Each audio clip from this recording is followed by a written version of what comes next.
Good evening and welcome to Between the Lines. I'm John Matisonn. Last week we talked to Patricia de Lille, the newly elected Mayor of Cape Town.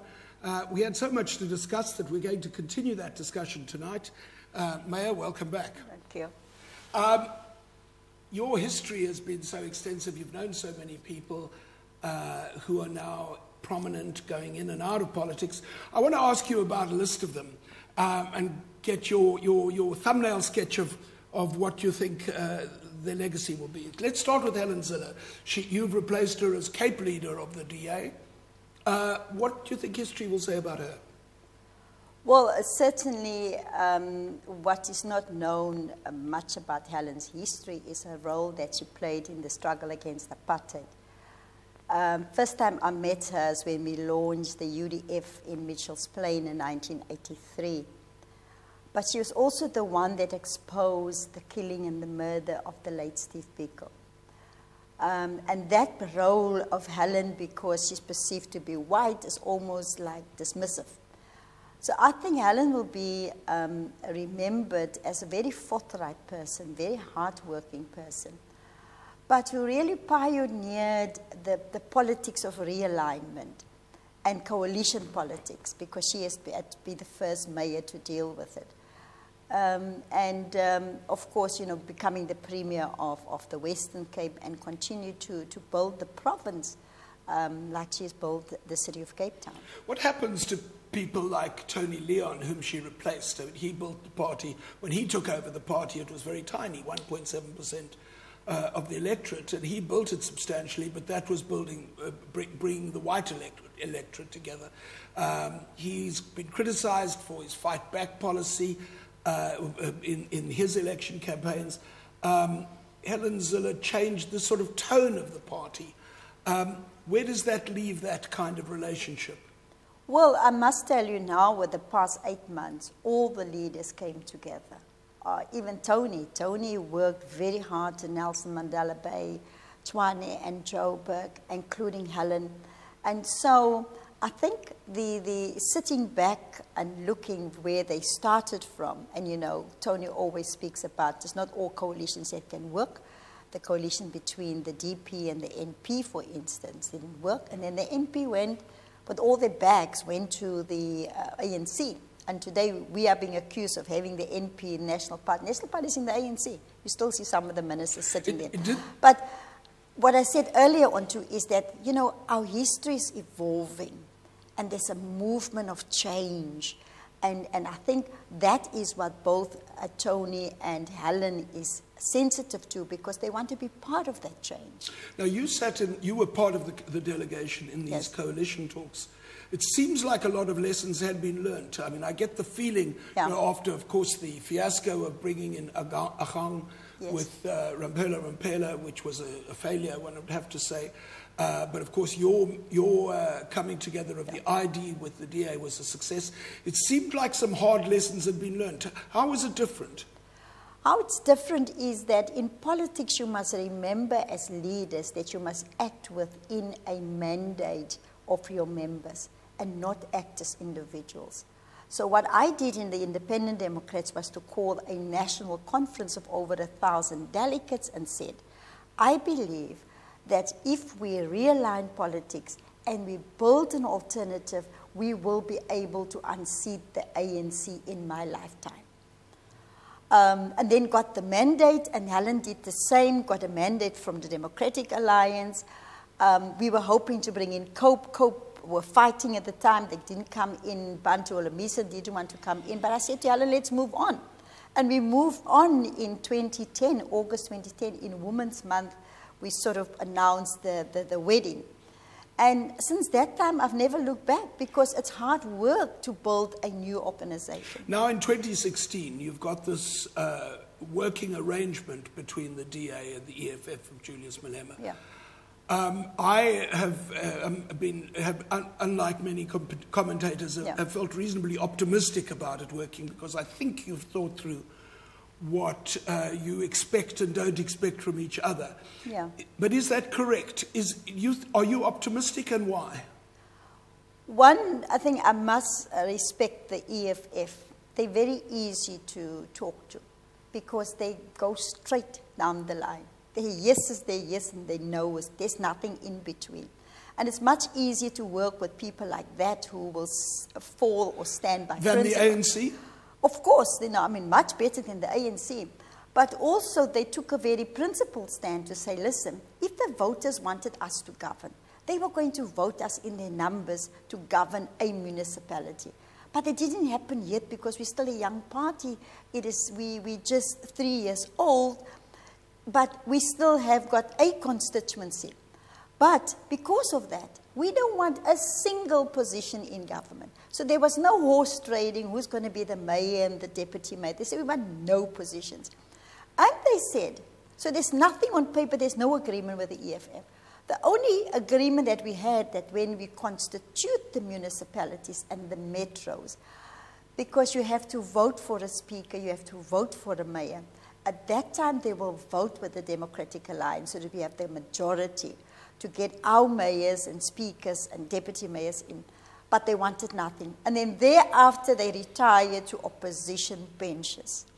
But I think... And now they're going to use that balance that they hold on issues. It's going to be issue by issue basis. I mean, it seems that the EFF and Julius Malema, the leader, are really evolving. It doesn't necessarily mean they're going to turn out good or bad, but they are growing. Yeah. They're learning and thinking. There will be presumably hard fights over budgets. Well, you can only put in a budget what is allowed in terms of the Municipal Finance Management Act. Some of the issues that are national competency doesn't fit into local government. And I can't even see a big fight there because I'm sure the EFF, like the DA, want better services to be delivered to our people. And already in the Cape Town where we govern, we are more than 67% of our budget is put to services to the poor. So if the EFF got any more ideas or they suggest that maybe you spend more in this area for this budget. I'm sure that's what they will do. That is the kind, so we've put together like a political management committee that the EFF will put those things on the agenda and we will talk about it. I don't think it's going to be a big problem. We're going to break, and when we come back, I'll be asking Patricia de Lille about some more people in prominence in South Africa.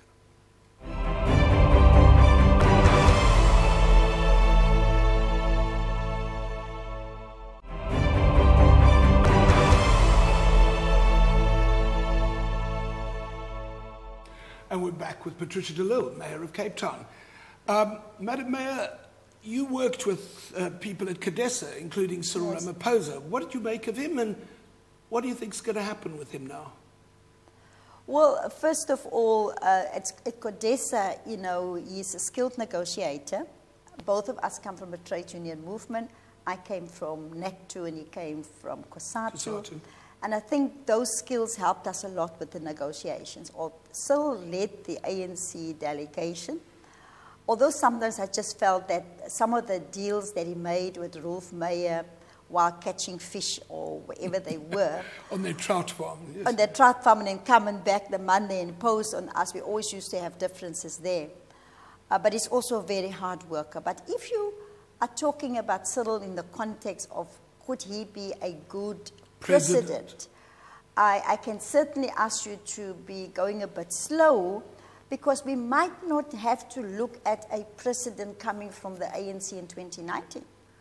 That is how things have changed. For the first time, brought the ANC below 60%. They're currently sitting at 54%. If you can bring them down to below 50% in 2019, you don't need to talk about Cyril Ramaphosa as a possible president. And in a way, that's in the ANC's hands. I mean, most political commentators will tell you that opposition parties don't win elections, ruling parties lose them. And if the ANC keep President Zuma there, that 54 is vulnerable. Yes, I think they've completely undermined the intelligence of the voters. They've abused the trust, and you must never do that as a political party. It takes time to build up that trust. They've abused that trust. And people have sent a strong message. With their vote, they've spoken. They said, we want change. And South Africans, once they make up their mind, they might be a little slow, but once they've made up their mind, a lot has to change for them to reconsider. I put my faith in the people of this beautiful country. they will never let this country down. So if the new president is not going to be, the next president is not going to be Cyril Ramaphosa, I suppose you are thinking of Mmusi Maimane. How do you think he would fare? Well, I think everybody underestimated Mmusi Maimane. Yes. He's a very calculated person, very well educated, a hard worker. You know, nothing in life is impossible. If you are prepared to work and to work damn hard, anything is possible. And this is the example with Mmusi Maimane. I've never seen a person travel the length and the breadth of the country the way he did. But leading from the front and telling South Africans what is better for them, asking South Africans to think about change, and that message of change resonated with the people. And I think many of the analysts and some of these so-called commentators that wake up one morning and declare themselves to be an analyst have underestimated the power of hard work and believe that it can be done. If you'll excuse the analogy, one could say that Julius Malema, like Mmusi Maimane, is really growing. You can see him grow all the time because he started as a young man. Yes, that's why I say when people criticize a leader even before you start your office, we all started somewhere. And Julius started somewhere, Mmusi Maimane started somewhere. They're both young leaders. And they ideologically different, but I think the energy is there and the love for South Africa.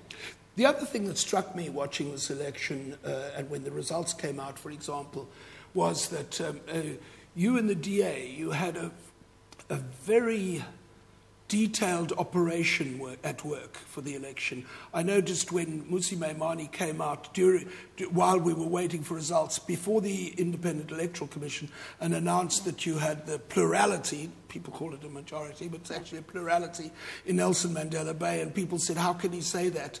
Yeah. He's making a mistake, and then he did the same with Tshwane. Yeah. And what struck me was that he knew why he was saying that. He never said about Johannesburg because they didn't get a plurality there. Yeah. But you had a detailed organization on the ground, so he had his own numbers and he could tally them separately from the IEC, and he knew they were right. Yes, we did have the numbers separate. In fact, we had the numbers out before the IEC. So you effectively had a kind of your own IEC at work. We had our own IEC, but also in all the voting stations, John, after they have counted the votes and the party agents have signed it off, our party agents took a photo of a copy of that paper that they signed and send it on to our headquarters. Was that also because people The IEC still had to verify some of it. Yeah. Sure. But was that also because there were rumors going around because of the way President Zuma had changed the composition of the IEC commission? There were rumors going around that there might be attempts to interfere with the freeness and fairness of the election. I think we all felt a bit uneasy with the IEC because of the Tlokwe matter, where in fact they allowed the ANC to bus in voters. But I think they have shown South Africa that they've run a clear and clean election. There were some glitches here and there, and they've really regained the credibility that they've lost because of Tlokwe. But had there been problems with this election, you'd have picked them up? We would have picked them up, and we did pick up some of them, and we reported to the IEC, and we helped the IEC to resolve some of those. But those were small matters. Small matters, yeah. We're going to take a break, and when we come back, we'll be talking about the last few people, President Mbeki, President Kgalema Motlanthe, and future presidents, maybe Nkosazana Dlamini-Zuma.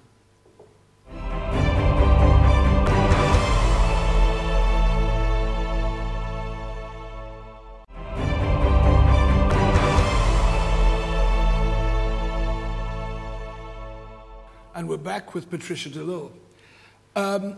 Madam Mayor, during the various elections in Zimbabwe, you were an observer, and I know from journalists I know in that country that you were they were very diligent in checking on how the elections were going and when there was corruption.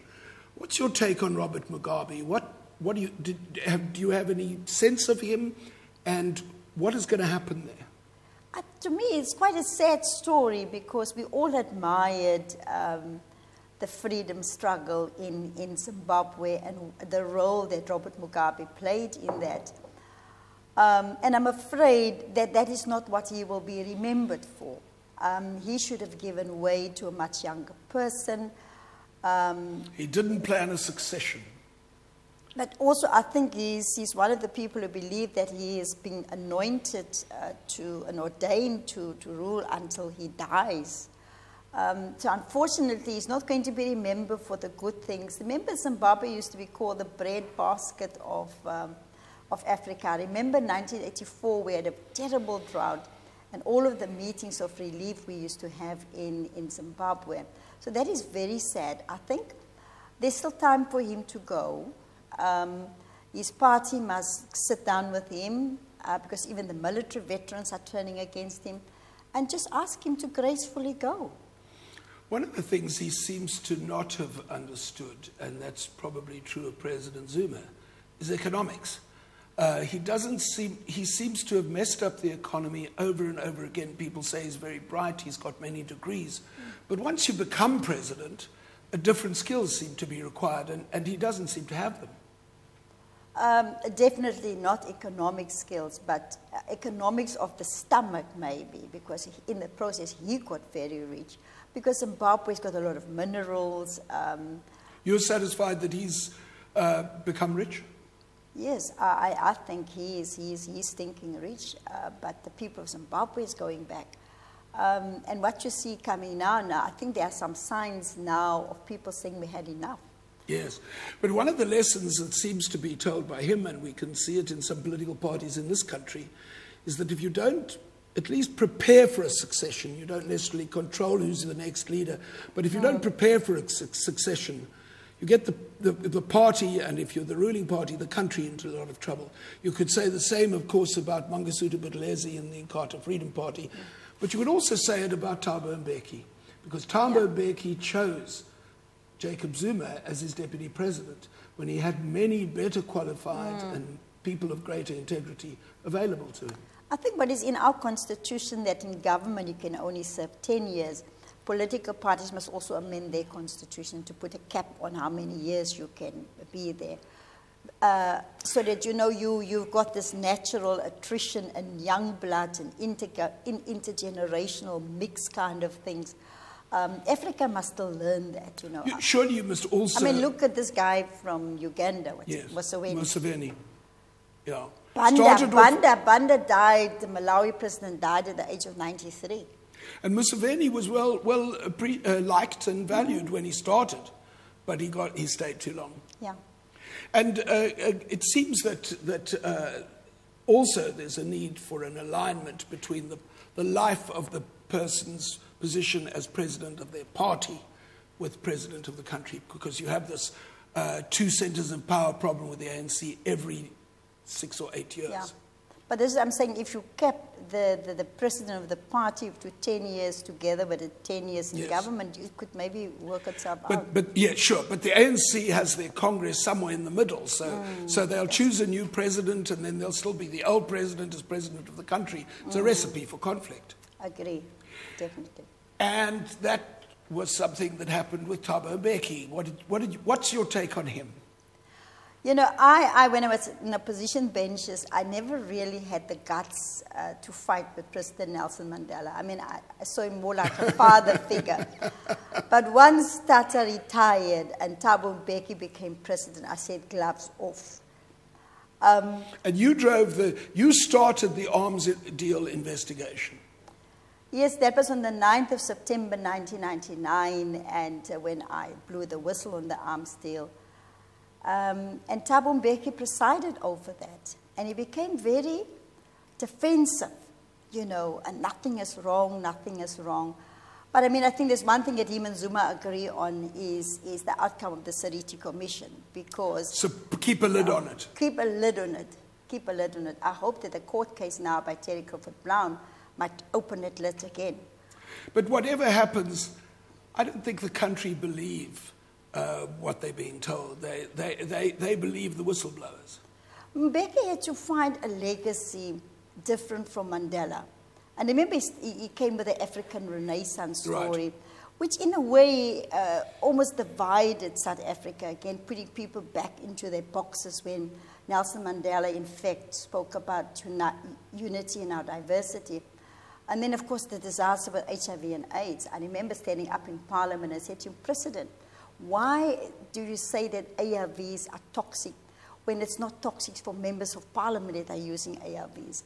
So I think that he will be remembered because many, many people died. And you could see, because you were in Parliament, you knew ANC MPs and you knew Yes, people in we knew ANC them. who were taking the ARVs at the time, Yes, antiretroviral drugs. yes, we knew what they were. While it was government policy that they were useless. It's poisonous for the poor, but it's not poisonous for members of Parliament. That was his excuse at the time. It was a sort of a divergence from reality for a while. Yeah, it's a sad, sad period. Okay, let's move on. We're not going to have much time left. The third president of South Africa was President Kgalema Motlanthe. Yeah. And now he's being very outspoken. He almost seems to be saying, if the ANC dies, it's not such a bad thing. That's quite a hell of a journey for him. You know, I sat next to him one night at a function. And then we were talking about, you know, where we came from and where we are going to, because he's also got a trade union history. Yes. We were talking about the old days, and he said something very profound. He said, the problem with the ANC is that even today, after we have attained our freedom, and we had a successful liberation struggle that gave us political power, some people in the ANC still talk struggle language, as if they don't know that we are free and that we are in government now and we have to take responsibility. So it's actually saying that the ANC was really in the center party, but they kept in the center, almost right in the center, but talking left. And it's that left talk language and that struggle talk language that it's not relevant to people anymore. They thought they could ride on the liberation. And then also the other thing is that they lied to South Africa. The ANC was not alone responsible for bringing freedom in this country. They wrote the PAC out, they wrote the BCM out, they wrote the ZAPO out as if they brought freedom. All the turning points in the history of this country, the ANC was nowhere. And that is Sharpeville. It was the PAC that led Sharpeville. June 16, it was the PAC and BCM. And now they want to come claim glory for all of that. So that is the problem. They lived in the past, but they were eating nicely in government money, consume government money and government perks. And if they go back now, after, I hope, they will not be so stupid again. They have to come to the reality now where people are talking about issues. People know if I vote for you, what is in there for me? Thank you. We're out of time. I'm not going to be able to pursue that further now. I'm sure you'd concede, and I don't have time to ask you this, that the ANC did have its moments of greatness, particularly in the time of Nelson Mandela. Exactly. But that brings us to the end. And before we go, I want to recommend a book, as I usually do. And this one is called The Fall of the ANC, What Next? By Prince Mashili and Mzukizi Qobo. The interesting thing about this book is it was written 2 years ago. But I'm recommending it now because it's a book that tells us some interesting things, and it seems to have gained value again.